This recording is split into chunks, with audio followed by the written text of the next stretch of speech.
While Lunchbox had finished, we moved back to Oxfordshire, and 2 small children, an Alsatian dog, and I'm out of work. So I had to start again really. I was trying to get back into the session scene in London, and I didn't realise it was going to take a while for my name to get around again, because nobody rang me, because they said, you know, you're with Jerry Allen, so there's no point in us ringing you. So I made some phone calls, and I got to know a few of the local musicians. I was contacted and started doing a few gigs in the Reading, Henley area with the local social bands. And then I got a job offered as a deputy for a friend of mine called Jerry McLaughlin, who was a vibes player with a band called Judge Solo at the Roof Restaurant in Park Lane at the Hilton, 23 floors up. He said, I'd like to have 2 weeks holiday in Jersey. There's a vibraphone there, would you deputise for me? Which I did. During the time I was there, he contacted me and he said, I'm not coming back. Do you want the job? You can use that vibraphone there. Do you want to buy the vibraphone? I said, not really, I've got one. So he said, give me 100 quid for it. So I did. And I started at the Roof Restaurant and played there, playing vibes for the dinner music and a bit of drums when the drummer went off for his break. That was 6 nights a week, and it was the regular union rate for the job at the time. The drummer was very good, called Pete Bray, a very good time drummer. But Judd, who played the guitar and sang Italian begins, would play to the audience, and on occasion he would turn around and go, Pete didn't like this, and on one night he'd had enough of it, stood up, went like that with all the drums, and stood up and shouted, I'll play the drums, you play your banjo. And he walked off never to come back. So that meant I went on drums for the dance band and on vibes for the dinner music, until we had a very nice guy came in as a deputy and then stayed for a while, called Dave Clifford. He was booked on a very posh evening down in Eaton Square. He arrived with his drums, and the lady answered the door and said, you the drummer, Mr. Clifford? He said, yes. She said, and Dave said, where would you like me to set up? She said, oh, in the bay window, in the big room where we can have the dancing. And he said, well, where's the rest of the band? She said, oh, it's just you. He said, but I'm the drummer. She said, that's right. She said, would you mind playing along with the gramophone, which is by the corner there, and turning the cards over which says what the next dance is and announcing the dance. Dave went along with this, played along with the Harry Roy and Ambrose records, turned the cards over, tango, waltz, foxtrot. End of the evening came and the lady said, very nice, Mr. Clifford, the Queen. So Dave stood up and sang it. And I was approached by a gentleman that rang, who was a percussion player that rang Reading Concert Orchestra. And he'd heard that I was back living in the area, and he said, would I help out? And it was the start of a long association with Les. I wasn't making enough money at the time to support us. And I'd met a chap that ran a small local building business. and he said if I could drive the building truck during the day. And I did for a while, because I was playing at the Hilton at night, doing a few gigs. When I was working for the building trade and driving the builder's truck, on one occasion a trumpet player in the band at the Hilton said he was building a garage and he was short of a few bricks. So I said, well, I've got some bricks on a job that this building firm I work for is going spare. Would you like them? Oh yes, please. So I loaded them into my van, took them up with me to the Hilton, and after the gig on Saturday night, which was about 1 a.m, we decided to move the bricks from my van into his minivan in Park Lane, which we did. When I got home, which was considerably late that night, the lights in my house upstairs were on, and Dulcie, my wife, was sitting up in bed. She said, I've just had a phone call from the Metropolitan Police. They're holding a van with two chaps in it in evening dress and say they've got bricks that you gave them and they're just checking that they're yours to give. Anyway, the outcome of it was I had to speak to the Metropolitan Police and confirm that they were mine to give.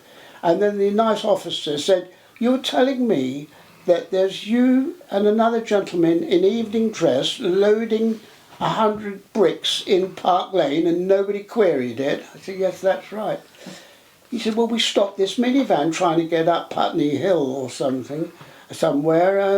We thought it was a safe in the back because the back of his minivan was dragging on the ground. And Les was asking me to do things on the percussion side, and we decided we were going to do some lectures to promote percussion for young people in the schools in the Thames Valley area. Jim Lawless, who was a very good percussion player, he was playing, I think it was the Locarno at Stevenage. He wanted to get out, it was a band that was run by Denny Boyce, so that was my opportunity to leave the Hilton and Judd Solo's band. Nobody ever left that band, you only ever got fired. And I started at Stevenage, which was a 14-mile drive from Oxfordshire, 4 nights a week. Then the sessions started coming in for me a bit more, mainly because Jim Lawless was giving me a few deputy jobs for him when he couldn't do a session, and I started to get recognised by what we call the fixers, which was the contractors. Then I was approached by a trombone player who was in the Reading Concert Orchestra called Pat Kelly, who said, and we're thinking of trying to start a big band playing big band music. I managed to borrow and purloin a few arrangements from my London connections. He asked me if I would be their musical director, which was really the start of the ALAN GRAHAME Big Band. There were a lot of good, straight, what we used to call straight ahead arrangements available from America that provided printed arrangements of standards, the Count Basie Orchestra, the Glenn Miller Orchestra, of course, and Woody Herman, and later Quincy Jones and the modern big band arrangers. And I had fortunately made good friends with some of the London arrangers who were very kind in giving me material. So we had some very good arrangements to start this band with. In that there was a young trumpet player who'd come into my band called Derek Watkins. I guess he would have been 19 or 20. He was the lead trumpet for James Last. He was on all the James Bond film sessions. Derek and I did a lot of sessions for Jack Dorsey. Some I will prefer to forget. One was called Tijuana Beatles, and we were on a lot of very good work together. Radio broadcasts with Jack Dorsey. Come Dancing, which was the originator of Strictly now, but which was done from a lot of the palais. Anyway, at the end of 1965, things were really moving along for me because I was getting more involved with the local scene, and I was getting a lot more sessions and calls from the top fixers, Charlie Katz, who was the fixer for Decca, Noele Gordon, who was the fixer for EMI, and it now came to the stage when I could give up the building truck job, concentrate on the musical side, and then I was getting enough sessions to leave Denny Boyce at Stevenage. Darcy had started giving dance classes and as a teacher for the Keep Fit Association. People that I'd met earlier in the London professional scene started giving me sessions. Johnny Harris was a very good trumpet player who was with Cyril Stapleton. He booked me on a session for Tom Jones. And I got another Tom Jones session at Decca for Charlie Katz, which turned out to be Help Yourself. And that led to further work in the studios and tours. I started to learn things about what the session world was like. And we never met the stars, the artists that came in to sing. In fact, as I remember, there were sometimes 2 or 3 percussion players on a big pop session, and Jim Lawless was with me on that Tom Jones session, and I said, "Who's the turn?" we used to say. In other words, who's the singer or who is? He said, "Oh, I don't know, some young Welsh git we've never heard of."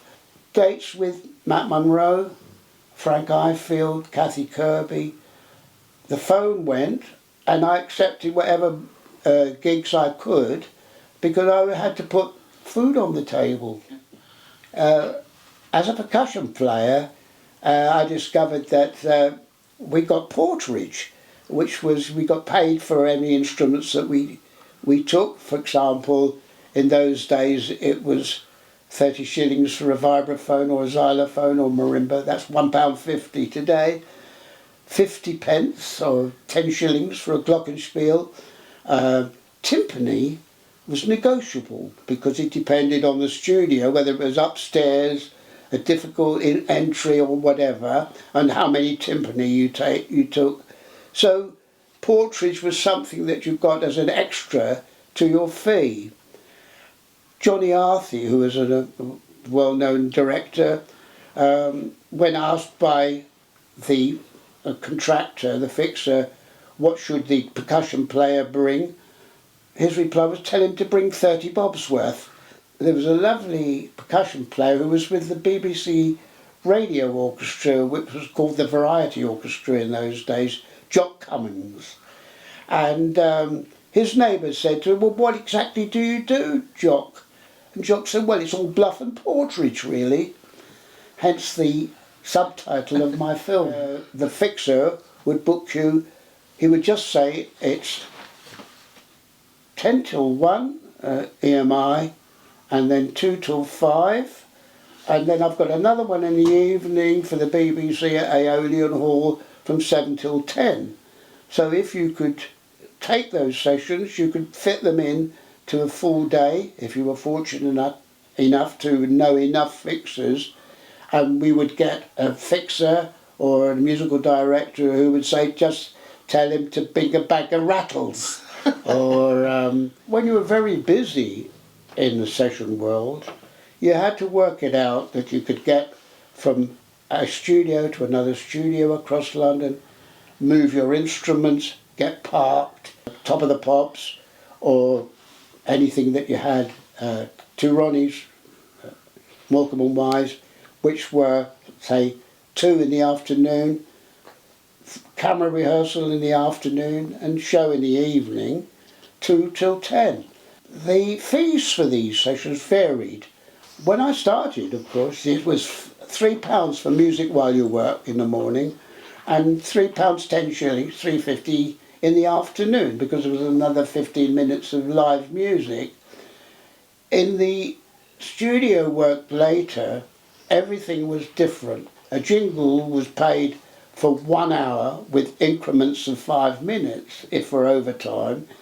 all the rates for whatever we did was fixed by the Musicians' Union and very strictly adhered to, and I did the signature tune for Play School. Some months later I get a phone call from the production office at BBC for Play School, said, "You did our signature tune, would you come and do some programmes for us and play the drums?" I said, "Well, I'm not really a drummer. I'm a percussion player, I don't play the drum kit." 5 televisions with 5 repeats built in. I said, "Yes, I do play the drums a bit." And that started a long association, 8 years I think, with Play School. There was a case of a friend of mine who I did a lot of work for, Cy Payne, who was a great jobbing arranger. But he told me a story of he was sitting at home and the phone went and a voice said, "Are you an arranger? I've been given your name." And he said, "Yes, I am." So the voice said, "Could you do an arrangement for me because I've written a tune and I'm performing it at the Albert Hall?" So I said, "Yes, I'd need to have a tape of it." And so he said, "Well, I'm in America, but I'll get it sent to you straight away by express delivery and I'll get it delivered to you." A couple of days later, the tape arrived. So I put it on his homemade tape machine and it went.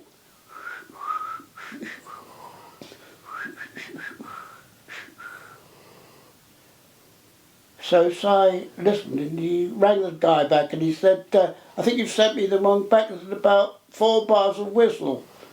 He said, "No, that's it." He said, and Si said, "Well, what do you want it for?" He said, "Well, I want it for a 60-piece orchestra and 2.5 minutes. So Si did it, and with great success. But I don't suppose that it was ever acknowledged that what he made of that. And can you remember the name of the guy who did that? And that was, I think, it was a gentleman called Rod McEwen, who was a poet and songwriter, and I did an album with for Rod McEwen, and the vocalist on the record was Rock Hudson. Wow.